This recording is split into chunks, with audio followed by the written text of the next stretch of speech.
Vítám vás u nového, úplně prvního videa. Pojďme se rovnou podívat do mojí pracovny. Je potřeba velký úklid. Nemusíte nic uklízet, já to všechno uklidím. Ukážu vám, co používám za tiskárny a další nástroje a plotter. A taky si něco vyrobíme. Dneska mám v plánu svatební knihu, takže vlastně poprvé uvidíte, jak se vyrábí, nebo jak já vyrábím svatební knihu hostů. Tak jdeme na to. Bordel je snad zamazaný a nebude tam vidět. Ale je krásné sluníčko.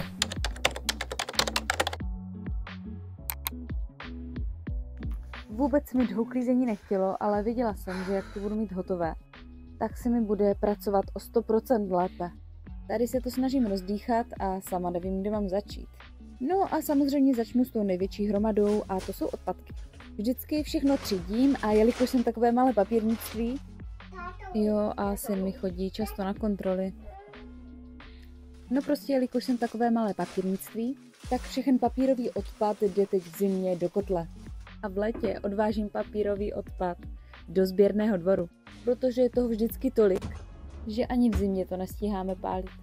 A ty větší kusy, třeba když se mi špatně vytiskne oznámení nebo jsou tam nějaké šmouhy, tak skartuju a následně to použiju jako výplň do balíčku. Tady už začínám pořádně uklízet a už to začíná vypadat lépe. Vytřídím nepotřebné, tady mám brýle proti modrému světlu a můj oblíbený Instax a album na Instaxy. Snažím se teď fotit častěji, ať mám taky nějakou fyzickou památku. No já myslím, že podlahu mám hotovou a můžu se přesunout na stůl. Tady vám ještě ukážu, co používám na zažehlování. Je to Cricut zažehlovačka, stejná značka jako můj plotter. Tady to rozdýchávám a jdeme dál. Tohle je Telesin, ten jsem objevila na Vinted, za poloviční cenu než nový, ale nic mu není. Jsou to úplně perfektní záběry z první osoby. Takže mega doporučuji se dívat vždycky první na Vinted. Můžete mi říct, proč se všude válí koruny? Tohle je už několikátá, co jsem tady objevila. Tady už mám nachystané 3 nové objednávky a jedna z nich je na svatební editoriál. Bude to ve stylu Old Money. Já sama jsem na to oznámení hrozně pyšná, jak jsem to vymyslela. Přijde mi to, že to trochu vypadá jako oznámení ve stylu Jane Austen a nebo třeba Bridgertonovi. Napište mi do komentářů, co si myslíte vy. Tady mám už jedno podzimní oznámení a tyhle oranžové květy jsou na všech doplňkách u oznámení, ale samotné oznámení je minimalistické. A tady je jedno oznámení, které teprve budu muset nařezat. No a už se pomalu vrhám na druhý stůl, kde je toho mnohem víc. Tady skladu děkovné kartičky do balíčku. Vždycky tam nadepíšu konkrétní jméno nevěsty a podepíšu se. No ale z těch ostatních šuplíčků se stalo spíše skladiště. Já to mám ráda, když si to dám na jednu hromadu a tu pak přebírám. Určitě mám takhle zorganizované pořád, tak ty naštěstí nemusím přebírat. No a jdu na ty hromádky, no. Všechno si nahážu na jednu velkou hromadu a pak to třídím. Tady mám nálepky do svatební knihy hostů.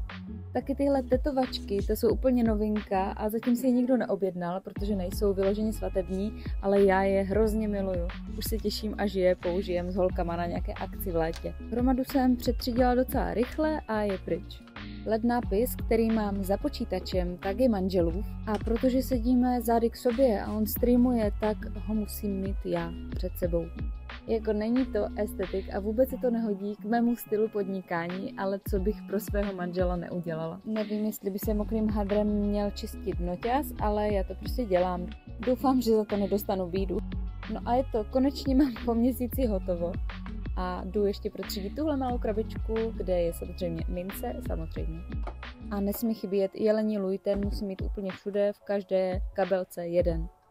A i když mám pracovnu s manželem na půl a jsme na takovém malém plácku, tak si myslím, že to trošku estetik vypadá. Teda když si odmyslíte ten nápis. Jo, tohle hodně pročistilo vzduch a já jdu chvilku pracovat. Jako po uklidu to fakt vypadá jak fancy místo, ale předtím to vypadalo jak skladiště. Takhle reálně vypadá Instagram fake small business, tak to opravdu nevypadá a za 5 minut to bude zase zabordelené. No a rovnou jdu rozjet svoji nejnovější krásku. Je to Epson SC-P900 a ještě ji uvidíte v akci. Tuhle laserovou kanonku používám na tetovačky a na transparentní papír. Nestojí žádnou závratnou sumu, ale je velká a těžká a taky zaprášená. No a tady mám hlavní aktér, můj plotter. Jedná se o Cricut Explore Air 2. A kupovala jsem ho na 4Artu, myslím, že v roce 2020-2021 a vlastně všechny tvary a všechny nálepky dělám na něm. No a vlastně tohle je hlavní aktér. Tady se tisknou všechny ty krásné oznámení. Je to úplně basic EcoTank Epsonka a je opravdu low cost na pořízení i na doplňování inkoustu, který je úplně jednoduchý a úplně to zbožňuju a miluju a doporučuju všem. Stojí, myslím, že okolo 3 až 4 tisíc a dokáže hroznou parádu. Tady mám Canonku Volume 2. Je to úplně ta samá laserovka, jako mám dole, akorát tuhle jsem používala jenom na bílý tisk.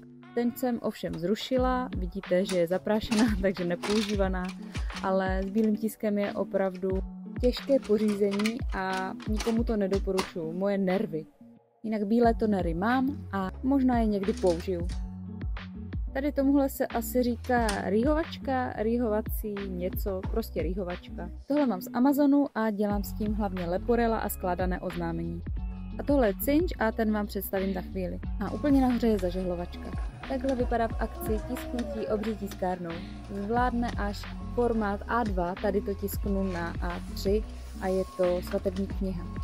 Nálepku na svatební knihu si musím přetisknout na větší papír, aby tam byl prostor na zahnutí. No a pak takto jednoduše vyrobím přední část knihy. Všechno musím pořádně zaválečkovat, ať všechno drží a nic se neodlepuje. Jo, to dělám asi 1000krát. A pak už jenom napočítám listy, kolik chce nevěsta, buď v černé nebo v bílé barvě. A takhle vypadá cinč v akci.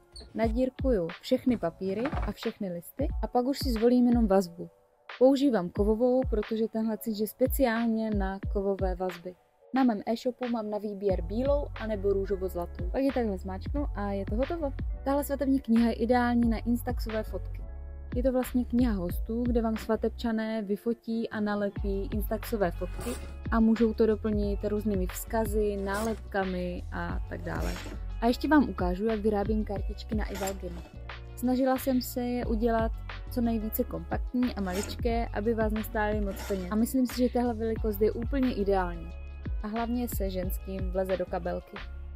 Na kartičku vždycky nalepím oboustranný lepící bodík a když si sundáte vrchní krycí papír, tak si tam můžete nalepit svůj prášek. Používá se třeba Paralen nebo Ivalgin, ten samozřejmě nemůžu prodávat, takže tohle si už musíte dotvořit sami. No a já moc děkuju, že jste se dodívali až do konce videa a pokud se vám líbilo, tak mi nezapomeňte nechat like, komentář nebo odběr. Dokonce jsem si kvůli vám utřela prah na tiskárnách. A do komentářů mi napište, jestli vás takové videa baví, nebo chcete více vidět o mé práci, o tiskárnách nebo třeba o podnikání. Budu se moc těšit a někdy zase příště. Tak čau!